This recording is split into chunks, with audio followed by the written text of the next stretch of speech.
కీర్తన గ్రంథంలో 14వ అధ్యాయము 14వ కీర్తన 5వ మాటను జ్ఞాపకం చేస్తున్నాం.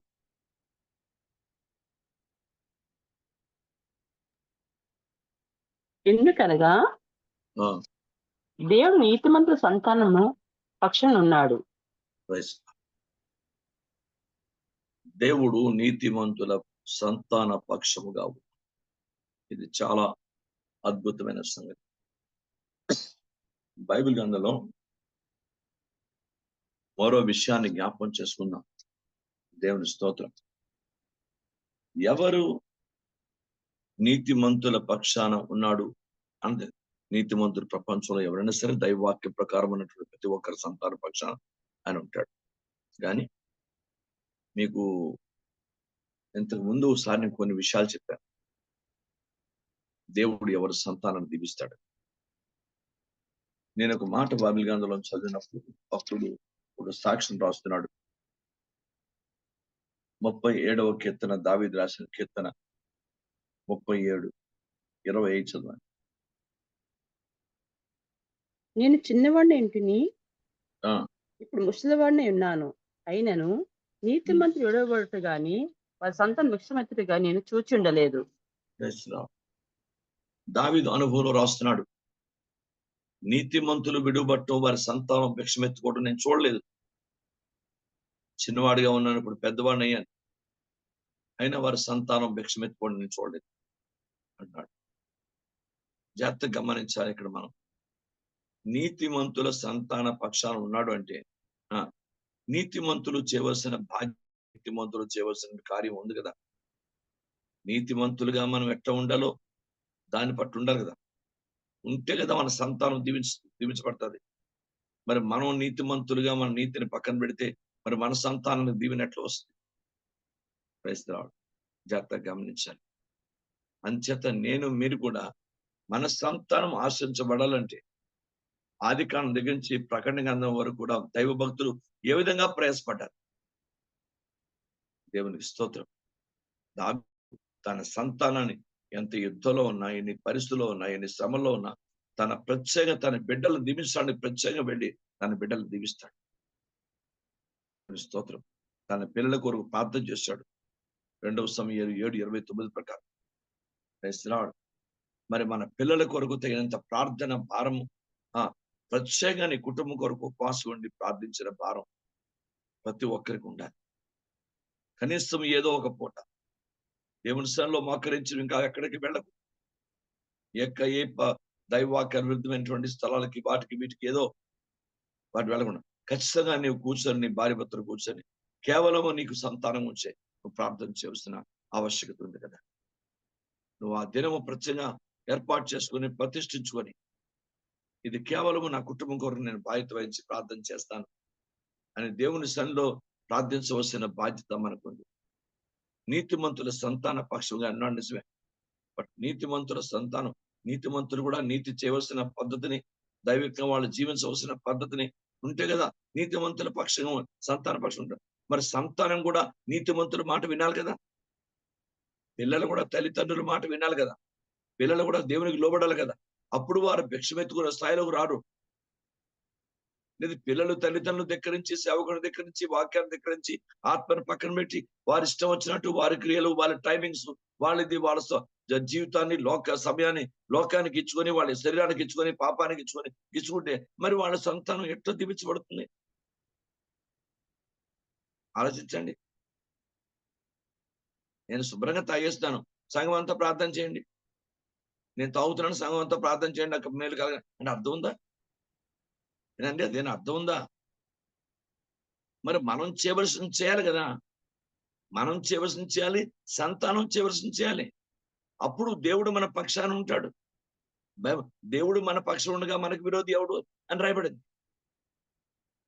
మరి దేవుడు మన పక్షాన ఉంటే మనం చేయకుండా, మనం ఏమి చేయకుండా మన పక్షాన, నీతిమంతుల సంతాన పక్షాన ఎట్లా ఉంటాడన్నా ఆలోచించాలి. నీతిమంతుడు నీతిని విడిచి పాపం చేస్తే ఆయన చేసిన నీతి అంతా మర్చిపోతే పాపాన్ని లెక్కించుకుంటాడు. పాపాత్ముడు తన పాపాన్ని అంతా విడిచిపెట్టి నీతిని చేస్తే పాపానంతా విడిచిపెట్టేస్తాడు. నీతినే పట్టుకోడు, దేవుడు నీతిని బట్టి దీవిస్తాడు. ఇది ఎస్కేల్ గ్రంథం రాయబడిన సత్యమైంది. మరి మన పక్షాన జాగ్రత్త గమనించండి. నీతిమంతుల పక్షాన, నీతిమంతుల సంతాన పక్షాన దేవుడు నీతిమంతులు వాళ్ళు చేయవలసిన వాళ్ళు చేయాలి కదా. ఇది ప్రతి ఒక్కరూ మనం అర్థం చేసుకోవాలి కదా. అందుకే నాకు మీకు కూడా ప్రభు యొక్క ఆత్మ ఎందుకు ఈ ఉదయకాలం మాట్లాడుతున్నానో తెలియదు కానీ పరిశుద్ధాత్మ దేవుడు వాక్యాన్ని ప్రేరేపిస్తూ మాట్లాడుతున్నాడు. ఏంటంటే 112వ కీర్తన ఒకసారి తీయండి. 112వ కీర్తన ఒకసారి తీసి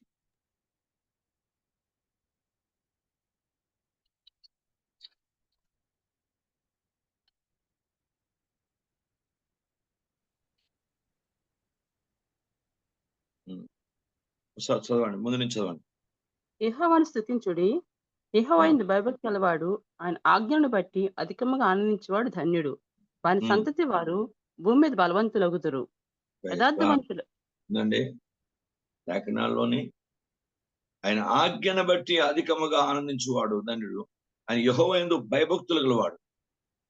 మనము దేవుని అందరి భయభక్తులుగా ఉండి మనం ఆయన ఆజ్ఞలను ఎందు ఆనందిస్తూ మనం అప్పుడే వాని సంతతి వారు భూమి మీద బలవంతులవద్దు. ఆత్మీయంగా, ఆర్థికంగా, మానసికంగా, శారీరంగా, ఆరోగ్యపరంగా అన్ని విధాల దేవుడు మన సంతానాన్ని బలవంతుడు. ఎందుకు? దేవుని వాగ్దానం మనకు నీతివంతుల సంతాన పక్ష అని ఉంటాడు.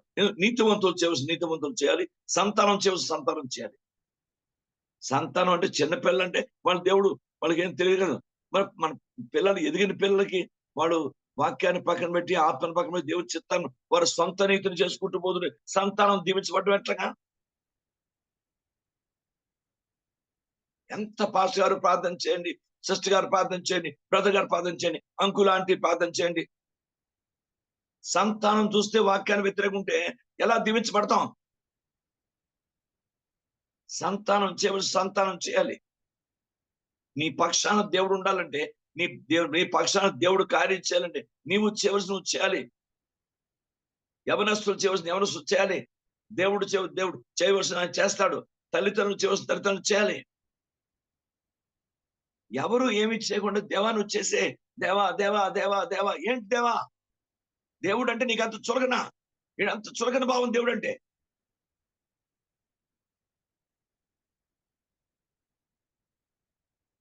పిల్లలు వాళ్ళ ఇష్టం వచ్చిన ఉంటారట, తల్లిదండ్రులు వాళ్ళ ఇష్టం ఉంటారట, దేవుడు చేసేయాలట కార్యాలు. ఎంతవరకు న్యాయం అది? దైవ చిత్తానికి వ్యతిరేకమైనటువంటి పరిస్థితి. వద్దు. బైబిల్ గ్రంథాన్ని దేవుడు పరిశుద్ధాత్మ మన ఇష్టం వచ్చినట్టు వక్రీకరించడానికి లేదు, కానీ దేవుని ఆత్మ నాతో మీతో మాట్లాడుతున్నాడు.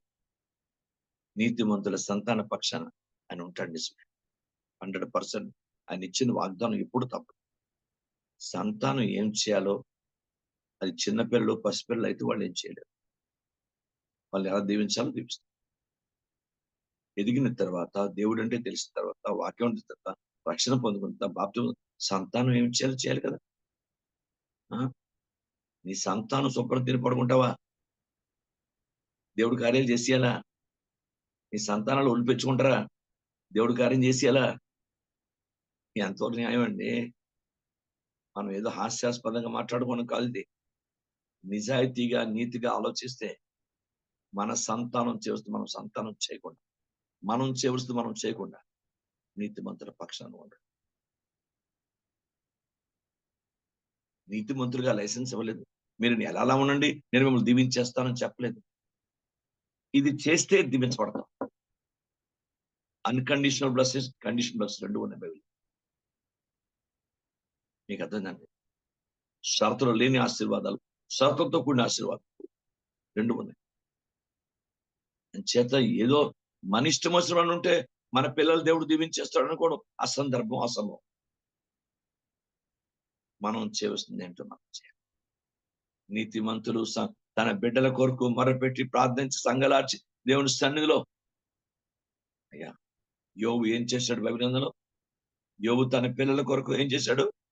ప్రతిరోజు బలిని అర్పించి ప్రతిరోజు దేవుని స్థానంలో మొరపెట్టి ప్రార్థన చేసి, అయ్యా నా పిల్లలు ఒకవేళ ఎక్కడ తప్పే ఉంటే, నా పిల్లలు ఏదైనా దైవాక్య వ్యతిరేకంగా జీవించుంటే వారిని క్షమించి, ఏమో వాళ్ళు ఎక్కడ ఏ తప్పు చేస్తారో, ఏ పాపం అని తల్లిదండ్రులు యోబు భార్య ఆయన ప్రార్థన చేస్తూ, యోబు భార్య సరిగ్గా నీతిమంతురాలు కాకపోవచ్చు, కానీ యోబు ఆన మట్టుకు యథార్థవంతుడిగా పనిచేశాడు. యోబు భార్య సహకరించకపోయినా తన పిల్లల కొరకు ఏం చేయాలో చేసి చివరికి తన పిల్లలు ఎలా అభివృద్ధి పొందారు, ఎలా ఆశీర్వాదం పొందారు, ఉన్నత స్థాయికి వెళ్ళారు. దేవుని స్తోత్రం. దేవుడు తన యోబు శ్రమను ఆశ్రయించాడు. ఈ రోజు తండ్రి పాలన ప్రతి ఒక్కరు నీతిమంతులు అన్నవారు, దేవా నేను ఏదో నా ఇష్టం వచ్చినట్టు ఉంటాను లేదు, నీతిమంతుడు అయిపోయాను కదా అని అనుకుంటావద్దు. నా సంతానం తర్వాత నా సంతానం దీవించబడాలంటే నా సంతానం కొరకు నేను చేయవలసింది నేను ఎందుకంటే దేవుని యందు భయభక్తులు కావాలి. దేవుని యొక్క ఆజ్ఞను బట్టి ఆనందించాలి. లోక పరిస్థితులు లోకరీని బట్టి కాకుండా దేవుని వాక్యాన్ని బట్టి ఆనందించే దైవిక ఆనందం మన కుటుంబంలో మన జీవితంలో ఉండాలి. సంతానం తప్పకుండా దేవుడు దీవించడానికి ఇష్టపడతాడు.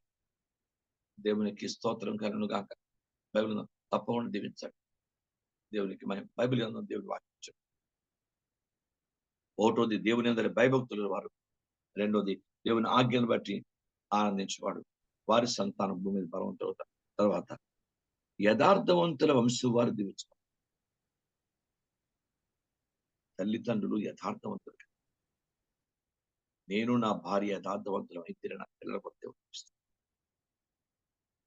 నాలో యథార్థత లేకుండా నేను నా పిల్లలు దీవించమని చెప్పడం అసంభవం. అందరూ నేర్చుకుందాం. తప్పకుండా మన పిల్లలు దేవుడు దీవించాలి. మనందరం దీవించబడాలి. అంటే తప్పకుండా మనలో దేవుని పట్ల వాక్యానుసారంగా కుటుంబంలో, సంఘంలో, సమాజంలో తగిన దైవిక యథార్థం ఉండాలి.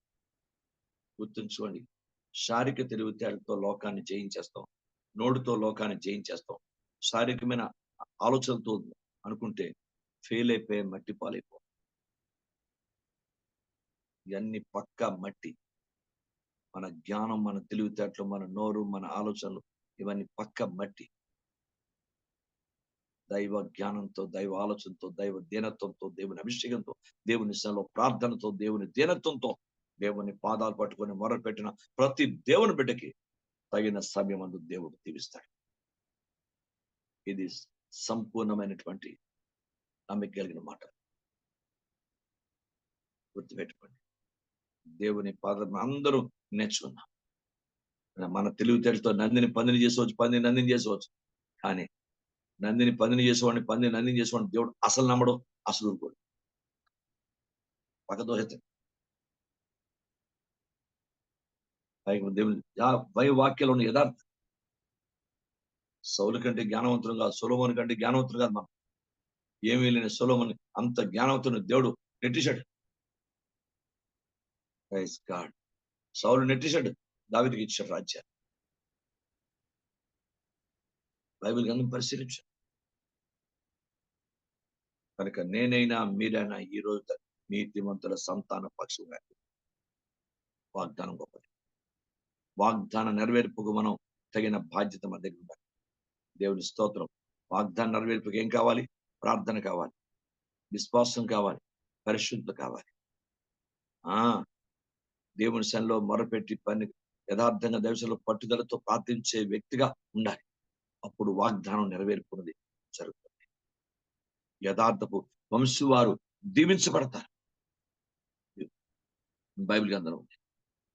కలిమియు సంపదయు వాని ఎంట నుండును, వాని నీతిని నిత్యము నిల్చును. యథార్థవంతులను చీకట్లో వెలుగు పుట్టును. వారు కటాక్షమును వాత్సల్యతను నీతిని గలవారు. దయాలను అప్పించు వారిను భాగ్యవంతులు. న్యాయ మనసులో వారి వ్యాజ్యం గెలుచును. అట్టి వారు ఎప్పుడునూ కదలింపబడరు. నీతిమంతులు నిత్యము జ్ఞాపకమును పొందరు. ఆశయం చేస్తాను. దేవునికి స్తోత్రం. మీరు కూడా పరిశుద్ధ దేవుని సన్నిధిలో కనికరించుకోవాలి. మాకు ఉండవలసిన దైవిక లక్షణాలు, నీతిమంతుడిగా ఉండే లక్షణాలు ముఖ్యంగా దీనత, ప్రార్థన, యథార్థత, నమ్మకత్వం, భక్తి కలిగిన దైవిక స్థితి. నీతిమంతుడు ఎప్పుడు కూడా మామూలు ఉంటే దేవుడు నీతి పారదు. దేవునికి స్తోత్రం. ప్రవాహానికి అడ్డుకట్టు ఉండకూడదు. నీతిమంతులు ప్రవహించాలి. ఒక జీవ నది వలె ప్రవహించాలి అంటే నీతిమంతుడికి అడ్డుకట్టు ఉండకూడదు. నీతిమంతుడిగా దేవుని వాక్యాన్ని ఒక దగ్గర చదివాను. యెహెజ్కేలు గ్రంథంలో ఎక్కడ చదివాను. నువ్వు గట్టి నోరు పెట్టుకొని నా గురించి మాట్లాడుతూ అంటాడు దేవుడు. నా నోరుని పెద్ద నోరు చేసుకుని నువ్వు నా గురించి ఏదేదో మాట్లాడుతున్నావు. Praise the Lord. నేను ఈ మాట నేను యెహెజ్కేలు గ్రంథం అక్కడ చదివాను. దాన్ని అనలైజ్ చేసుకుని తర్వాత మీకు చెప్తాను. నేను చూశాను కూడా. యెహెజ్కేలు గ్రంథం, ఇర్మీయా గ్రంథంలో ఎక్కడో చాలా అద్భుతంగా మాట ఉంది. నువ్వు పెద్ద నోరు చేసుకుని నా గురించి ఏదో మాట్లాడుతున్నావు అని అంటాడు. నేను చూపిస్తాను చూడాలి. ఎక్కడ రాశాను పెట్టాను ఏదో. మనం చాలా జాగ్రత్తగా ఉండాలండి. ఇవన్నీ చదువుతుంటే భయం వచ్చేస్తుందండి. మనకి వాక్య మర్మం తెలియకపోతే పర్లేదు కానీ వాక్యాలు దేవుడు బయలుపరుస్తుంటే అమ్మో చాలా జాగ్రత్తగా ఉండాలి తండ్రి. నైనా ఏదో ఇష్టం వచ్చినట్టు ఉంటే ఇగో నేను మనం నీకు ముందర మాట చెప్పాను చూడండి. చదువుతా చూడండి. 33వ అధ్యాయం తీయండి. యెహెజ్కేలు 33 తీయండి. మీకు 2 వచనాలు చూపిస్తాను. Praise the Lord. అందరూ 33వ అధ్యాయం అది యెహెజ్కేలు 33 తీయండి. మొట్టమొదటి నీతిమంతుడు తన నీతిని విడిచి పాపం చేసిన యెడల 18వ వచనం చదువుతున్నాను. నీతిమంతుడు తన నీతిని విడిచి పాపము చేసిన యెడల ఆ పాపం బట్టి అతడు మరణమునందుడు. మరియు దుర్మార్గుడు తన దుర్మార్గతను విడిచి నీతిని అనుసరించిన యెడల వాటిని బట్టి అతడు బ్రతుకును. యెహోవా మార్గము న్యాయము కాదని మీరు అనుకుంటున్నారే ఇశ్రాయేలులారా, మీలో ఎవరిని ప్రవర్తన బట్టి వారిని శిక్షణ. ఇప్పుడు రండి కిందకి 22వ వచనం చూద్దాం. తప్పించుకున్నవాడు వచ్చిన వెనుకటి సాయంత్రమున యెహోవా హస్తము నా మీదకి వచ్చెను. ఉదయం అతడు నా ఎద్దుకు రాక మునిపే యెహోవా నా నోరు తెరవగా పట్టుకు నాకు శక్తి కలిగిన. ఇంకో దగ్గర నేను అప్పటి నుండి నా నోరు మౌనంగా ఉంటుని అంటాడు. ఇంకో దగ్గర నుంచి చూపిస్తాను చూడండి. 35వ వచనం తీయండి. చాలా జాగ్రత్తగా ఉండాలండి. అందరూ చాలా భయం వేస్తుంది మాటలు వింటుంటే. 35వ అధ్యాయం 13వ వచనం చూడండి. పెద్ద నోరు చేసుకొని మీరు నా మీద విస్తారముగా ఆడిన మాటలు నాకు వినబడెను. మీకు అర్థమైందా? పెద్ద నోరు చేసుకొని దేవుని స్తోత్రం. మీరు నా మీద విస్తారంగా మాటలు నేను విన్నా. చాలా జాగ్రత్తగా ఉండాలి. నేను అందరికీ మాట చెప్తాను. తెలివితేటలతో, నోటితో, ప్రపంచానుసరణ మనస్తత్వంతో, జ్ఞానంతో, డబ్బుతో ఎంతమందిని దేవుని కొరకు సంపాదించగలం? ఎంతమందిని దేవుని మహిమపరచగలం? వద్దండి. ఈ శారీరక తెలివితేటని పక్కన పెట్టి ఆత్మానుసారంగా వాక్యానుసారంగా దీనుని ఎప్పుడూ దీవిస్తాడు. దీనురాలను ఎప్పుడు దేవుడు దీవిస్తాడు. మన సంతానం బాగుండాలంటే భార్య భర్తలు మంచి అభిషిక్తులై ఆత్మరాజ్యాన్ని మొర్ర పెట్టవలసిందే. మన పిల్లల కొరకు మనం ఏడవలసిందే. నిన్న 40 సంవత్సరాల క్రితం నా జ్ఞానపురంలో పరిచయం కుటుంబం. హ్యారీ లోదర్ అని రైల్వేలో డీజిల్ డ్రైవర్ అయినా 50 సంవత్సరాలు. చాలా చిన్నవాడు, మంచివాడు నాకంటే. అతడు నేను సడన్ గా మన 3-4 దినాల్లో కిడ్నీ ఫెయిల్ అయిపోయింది. హాస్పిటల్ జాయిన్ చేశారు. కిడ్నీ బాగోలేదని. తర్వాత లివర్ కూడా ఫెయిల్ అయిపోయింది. ఆదివారం నాడు చనిపోయాడు. నిన్న బయట చేస్తే నేను ఫోన్ వచ్చింది, వెళ్ళాను. ఎందుకంటే నాకు చాలా పరిచయస్తుడు. నేనంటే చాలా వాళ్ళ ఇంట్లో కొన్ని సంవత్సరాలు పరిచయం చేశాను ఆ కుటుంబం. మరి చాలా అద్భుతమైన కార్యం చేశాడు ప్రభు. అక్కడ గొప్ప అద్భుతం వాళ్ళ ఇంట్లో.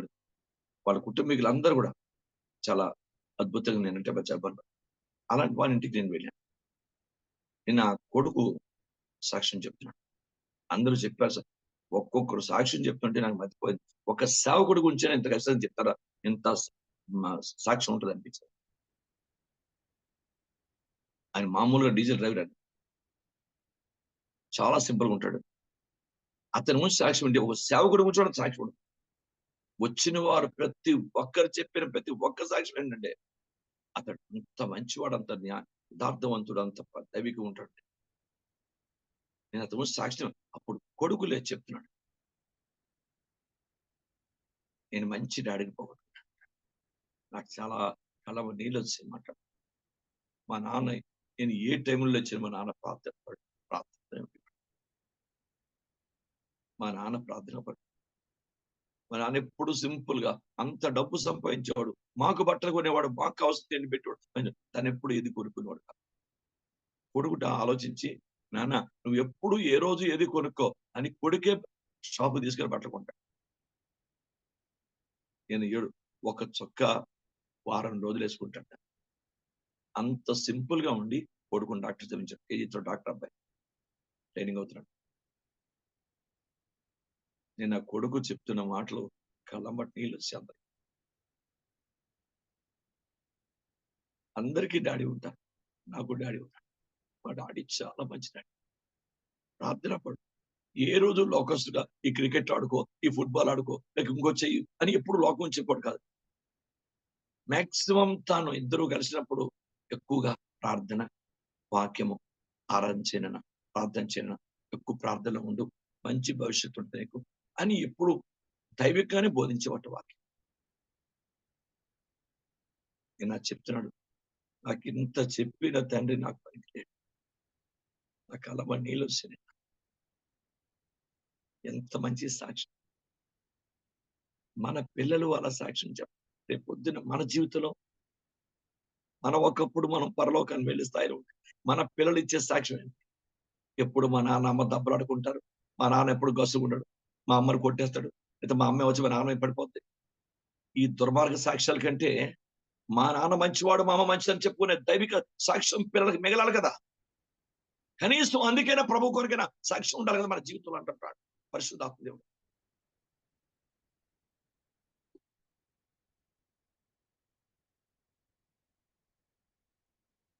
నేర్చుకోండి ప్రతి స్త్రీ, నేర్చుకోండి ప్రతి బ్రదర్. మనం బతికేది దేవుని కొరకు. ప్రపంచం మనం ఎవరు అనుకుని సంబంధం లేదు. మనం బతికేది దేవుని కొరకు. మన సంతాన పక్షాన దేవుడు ఉంటాడు 100%. కానీ మనం చేయవలసింది మనం చేయాలి. మన సంతానానికి ఏం నేర్పించాలో, మన సంతానం ఏం చేయాలో అది చేయాలి.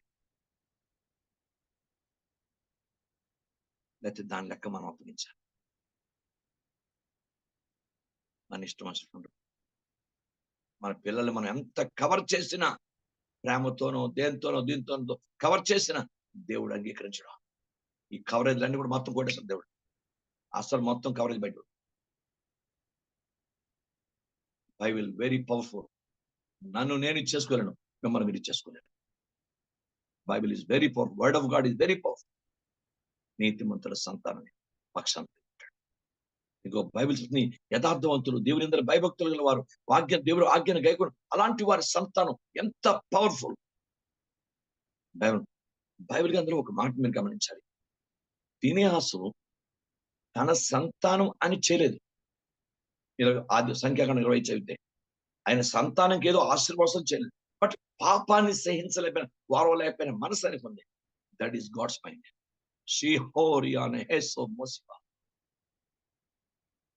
That is God's mind. పాపాన్ని సహించలేకపోయాడు. He could not tolerate. దాన్ని సహించలేకపోయాడు ఆయన. వెంటనే సోలం బల్లం తీసుకొచ్చి ఇద్దరి మధ్యన బిజ్జాని 40 కస్తూరు ఇశ్రాయేల్ మధ్య పుడిచాడు. ప్రభు అంటాడు, ఏది నేను వారవలేకపోయాను అది నువ్వు. అందుకే నీకు నీ సంతతికి గొప్ప నిబంధన ఏర్పాటు చేస్తున్నాడు దేవుడు. గొప్ప నిబంధన ఏర్పాటు చేశాడు. నా ఆలోచన యావత్ ఏది సహించలేడు దేవుడు, అతను సహించలేకపోయాడు. నువ్వు వచ్చేసావు. ఈ క్వాలిటీ నాకు మీకు ఉండాలని పరిశుద్ధాత్మ దేవుడు మాట్లాడుతున్నాడు. ఇలాంటి దైవికమైన గుణం నాకు మీకు ఉండాలని పరిశుద్ధాత్మ కోరుతున్నాడు. సహించలేపెట్ట పాపాన్ని. అది కావాలి దేవుడికి. ఒక అద్భుతమైన మాట మీకు బైబిల్ నేను చూపిస్తాను. అపోస్తుల కార్యములు 17వ అధ్యాయం మొదటి. అపోస్తుల కార్యములు 17వ అధ్యాయం 16వ వచనం చూడండి. పౌలు ఎథెన్సులో వారి కొరకు కనిపెట్టుకుని ఉండగా ఆ పట్టణం విగ్రహములతో నిండుట చూచినందున ఆత్మ పరితాపం పట్టలేకపోయాను. పౌలు విగ్రహాల యొక్క విగ్రహాలు చూసి ఆత్మ పట్టణంలో విగ్రహాలు నిండిపోయిందట. ఆత్మ పరితాపాన్ని పట్టలేకపోయాడు.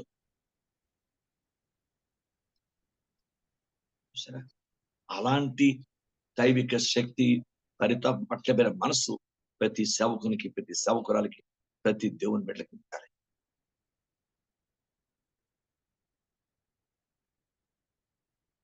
బైబిల్ గ్రంథం దేవుని వాక్యం చెప్పి దాని గురించి ఏం చేయాలి ప్రభా? మేము దానికి ఏం చేయక్కలేదు. అమలాపురంలో ఒకసారి రోడ్డు మధ్యలో గుడి ఉంది. ఎవరు రాజకీయ నాయకులు ఏంటి ఎవరు కదలలేకపోతున్నారు. దాన్ని ఎవరూ కదలలేరు. సంఘస్థులు గ్రేస్ ల్యాండ్ అని పక్కనే ఉంది. దేవుని కృప ఏంటంటే మరి అక్కడ సంఘస్థులు అందరూ ప్రార్థన చేస్తారు. అక్కడ సేవకున్నారు. వాళ్ళ ప్రార్థన వాళ్ళందరూ మొత్తం దేవుని కృప ప్రార్థన దగ్గరలో ఉంటుంది. ప్రార్థన చేశారు. మొత్తం క్రైస్తవులు, దేవుని బిడ్డలు, అమలాపురం ఉన్న క్రైస్తవులు అందరూ ఏదో ప్రార్థన చేశారు. ఒకరోజు వాళ్ళు ఊహించని రీతిలో అక్కడ కొత్త కమిషన్ వచ్చింది. గవర్నమెంట్ రూల్ ప్రకారం రోడ్డు కట్టమని తీసేమని ఏం పర్లేదు తీసాం. రాజకీయ నాయకులు, కలెక్టర్ ఎవ్వరు వచ్చినా దగ్గరికి ఏం చేయలేదు. అలాగే మంచి శ్రద్ధ ప్రొక్లైన్తో మొత్తం గుడినిచ్చారు. మొత్తం రోడ్ క్లియర్ అయిపోయింది. మనం ప్రార్థన చేస్తే దేవుడు మార్గమును సరళం చేస్తాడు. ఇక్కడ మనలో కొదువు ఏంటంటే మనలో ప్రార్థన కొదువైపోతుంది. మనంత దైవిక ఆత్మీయంగా యథార్థంగా కనీలో దేవుడిలో అంగలాసి కన్నీరు వచ్చే ప్రార్థన మన దగ్గర కొదువైపోయింది. ఆ ప్రార్థన ఉంటే మన జీవితంలో తప్పకుండా మారని పిల్లలు కూడా మారిపోతారు. ఇది మనస్తత్వాన్ని మార్చడం దేవా అనుకుంటాం. దేవుడు మారుస్తే మనం మార్చడం. బైబిల్లో రాయబడిన సత్యమైనటువంటి మాట. ఫినెహాసు తాను తన సంతానం ఉంచని చేయలేదు. వారవలైపోయిందని చూశాడు దేవుడు. ఏది దేవుడు వారవలైపోయాడో ఆ క్వాలిటీ ఇనుకుంది. ఆ మనస్తత్వం వారలైపోయాడు. దేవుడు నీ సంతానం నీకు గొప్ప దైవిక నిబంధన నేను ఏర్పడి సంఖ్య 25 మాట అద్భుత నిబంధన వాళ్ళకి సమాధాన నిబంధన ఏర్పాటు చేస్తాడు. దేవునికి మహిమ కలుగుతా. కనుక బైబిల్ గ్రంథం దేవుని వాక్యం చెప్తుంది. అందుకే లేఖనాలు చూడండి, జాగ్రత్తగా అర్థం చేసుకోండి. Praise the Lord. దీన్ని మీకు ఇంకా కొంచెం లోతుగా వెళ్తే ఒక మాట చెప్పి నేను ముగించేస్తాను. దీన్ని కంటిన్యూ చేస్తే టైం అయిపోతుంది. తిమోతికి రాసిన పత్రిక 2వ తిమోతి 1వ అధ్యాయం 3-5 వచనాలు. నా ప్రార్థనల యందు ఎడతెగక నేను జ్ఞాపకం చేసుకొనుచు నీ కన్నీళ్లను తుడుచుకొని నాకు సంపూర్ణ ఆనందం కలుగుటకై నిన్ను చూడవలనని భాగాలు అపేక్షించుచు నీ యందు నిష్కపటమైన విశ్వాసమును జ్ఞాపకము చేసుకొని నా పితరాచార ప్రకారము నిర్మలమైన మనస్సాక్షితో నేను సేవించిన దేవుని ఎడల కృతజ్ఞుడై ఉన్నాను. ఆ విశ్వాసం నీ అవ్వయైన లోయలోను నీ తల్లి అయిన యునేఫియలోను వసించెను. అది నీ యందు సహా వసించుచున్నదని నేను రూఢిగా నమ్ముచున్నాను. చాలండి. ముందు తల్లిదండ్రులు ఆ దైవిక విశ్వాసం, దేవుని ఆత్మ, దైవ ప్రార్థన, దైవ అభిషేకం, దైవ కృప, దైవ దీనత్వం, దైవ సంబంధమైన ఐక్యత ముందు క్రిస్టియన్ ఫ్యామిలీలోకి రావాలి. తల్లిదండ్రులకి వస్తే అప్పుడు దాని యొక్క అద్భుత కార్యం, దాని యొక్క క్రియ, ఆ ఆశీర్వాదం అది పిల్లల మీద పెడుతుంది.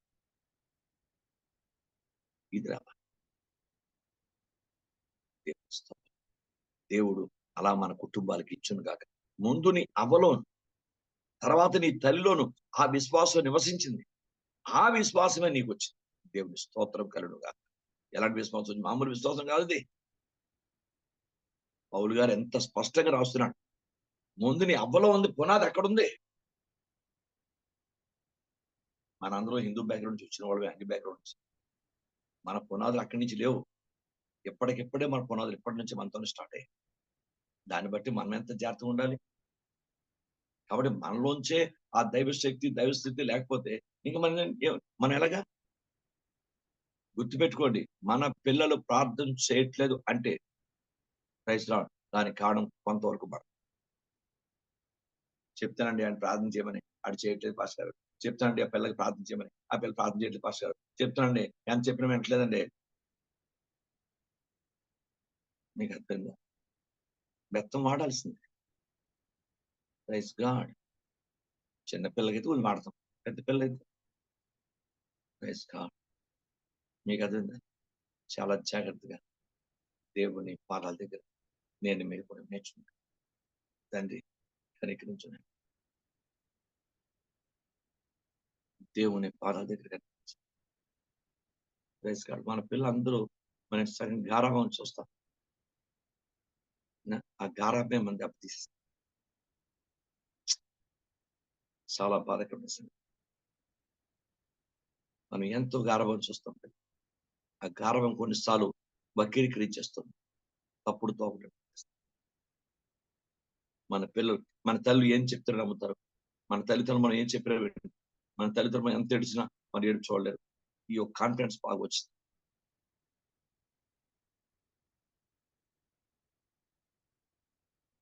నీతిమంతుల పక్షాన యెహోవా తన సంతాన పక్షాన ఎప్పుడూ ఉంటాడు.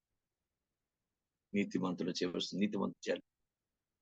దేవుని సంతానం వాక్య ప్రకారం సంతానం చేయవలసిన సంతానం చేయాలి. యాకోబును దేవుడు దీవించిన మాట యథార్థం. అదే విధంగా యోసేపు ఏం చేయాలో దాన్ని చేశాడు. యోసేపును దేవుడు దీవించాడు. Praise the name of Jesus Christ. Bible అందరూ ఈ రోజు మనం ఏం చేయాలో మనం చేయాలి. మన పిల్లలు ఏం చేయాలి. ఇది ఇది కరెక్ట్ గా కోయిన్సైడ్ అయితే దేవుని ఆశీర్వాదాలు పట్టజాలంత విస్తారంగా దేవుడు కుమరించేస్తాడు. అబ్రహాం ఏం చేయాలో చేశాడు. కుమారుని ఇవ్వాలని దేవుడు అడిగిచ్చాడు. కుమారుడు గారు ప్రార్థన అంటే అంగలార్పు అన్ని చేశాడు. కుమారు మంచి స్థానం వచ్చాడు. ఇస్సాకు అతని ద్వారా దేవుడు అద్భుతం చేశాడు. యాకోబుని ఇచ్చాడు. యాకోబు ధర ఇశ్రాయేల్ కాల్వరం 6 లక్షల మంది కట్టబడినట్టు 12 మంది సంతానంలో అద్భుతం చేశాడు. దేవుడు దాంట్లోనే ఎవరు ఏది చేస్తారో ఆశీర్వాదపడతారు. యోసేపు ఏం చేశాడో దాన్ని బట్టి అతను దీవెన ఉంటుంది. సరే, మిగతా 11 మంది కూడా పాల్తూ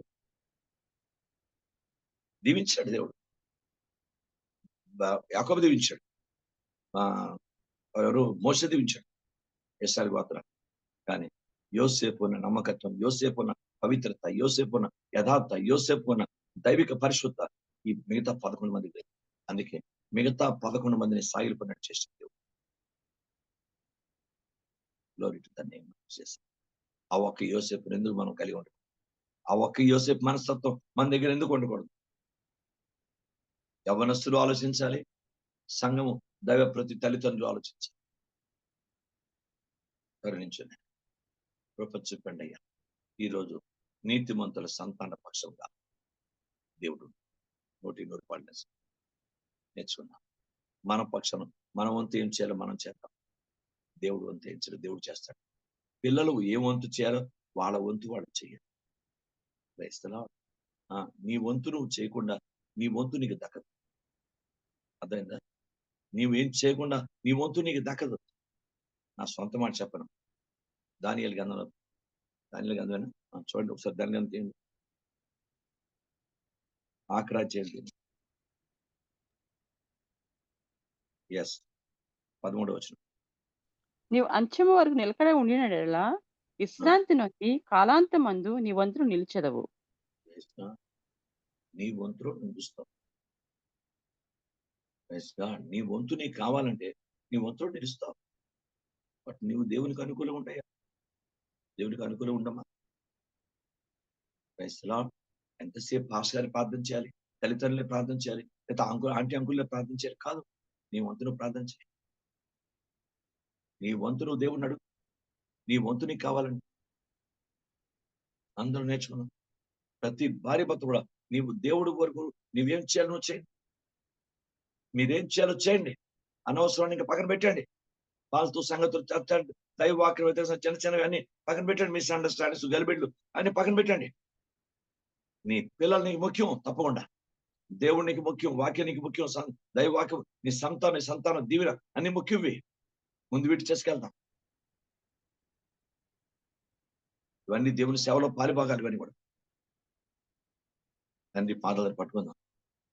సరే, లేకపోతే మనం నీతిమంతుల సంతాన పక్షంగా దేవుడు ఉంటాడు ఉండి తీరుతాడు. ఎందుకంటే నీతిమంతుడు అంటే దేవుడికి ఇష్టం. అదే కానీ మనం అలా చేయాలి. దాన్ని క్షమించు నాయన. నిజమే, మేము చేయవలసింది మేము చేయకుండా నీవు చేయవలసింది చేయనాయన అని అనడం కూడా ప్రార్థనలో అసందర్భమే కదా. ఆ సందర్భమే కదా. మనం ఏమి చేయకుండా మనకి చేసే ప్రభా అని దేవుణ్ణి అడగడం కూడా స్వార్థం అయిపోతుందేమో. ఒకసారి ఆలోచించండి. ఆలోచించండి. నీ పిల్లలు కాస్త కూస్తో చిన్నపిల్లలైతే కూర్చోబెట్టి ప్రార్థన చేయండి. ప్రార్థన నేర్పించు. సొంటి పిక్కలు ఇచ్చి ఎక్కలు నేర్పించేవారు. కనీసం సొంటి పిక్క బాధపడలేకని ఎక్కలు నేర్చుకోవడం. నేను చదువుకున్న చిన్నప్పుడు మాస్టర్ గారు ఈ దీంతో కొట్టేవాడు. ముసలోడు 70 ఏళ్ళు అంత ఉంటాయి. కానీ అతని తాలూకా చేతి తిరిగుండే బుర్ర కన్నం పడిపోయిందేమో, కిందకి వెళ్ళిపోయిందో అనిపించింది. అంత గట్టి కొట్టేవాడు. ముట్టె పెట్టేవాడు, కొట్టేవాడు కాదు. అంత ఆయన చూస్తే నేను గోడ దూకి పారిపోయాడు. ఇలా మాస్టర్ గారు వచ్చినప్పటికి గోడ దూకి బయట పారిపోయాడు. ఎక్కడ మొట్టుగా పెడితే లోపలికి వెళ్ళిపోద్దే వసయ్య. అంత నొప్పి వచ్చింది. పూర్వకాలం అలా చేసేవారు కనుక దీవించబడ్డారు. ఈరోజు మన పిల్లల్ని మనం సొంటి పెక్క ఇవ్వకలేదు. ఆడే మన పెక్కలు తీసేస్తాడు. అంత భయానక పరిస్థితి. ప్రార్థన చేద్దాం. ప్రభా సహాయం చేయి. సహాయం చేయి తండ్రి. నీతిమంతుల పక్షమున యెహోవా తప్పకుండా ఉంటాడు. నీతిమంతుల సంతాన పక్షాన దేవుడు ఉంటాడు. నీతిమంతులు అంటే ఆయనకి ఇష్టం కనుక మనం నీతిమంతులుగా మనం ఏం చేయాలో చేద్దాం. మన పిల్లలు ఏం చేయాలో చేద్దాం. తప్పకుండా మన పక్షాన ఉంటాడు. అద్భుతం, ఎదురులేని జీవితం, ఎదురులేని ఆశీర్వాదాలు, ఎదురులేని గొప్ప గొప్ప అద్భుతాలు మనం పొందుకోవడానికి ఆస్కారం ఉంది. దేవుడు తన మాటలు మనం ఇంకా దీవించును కాక.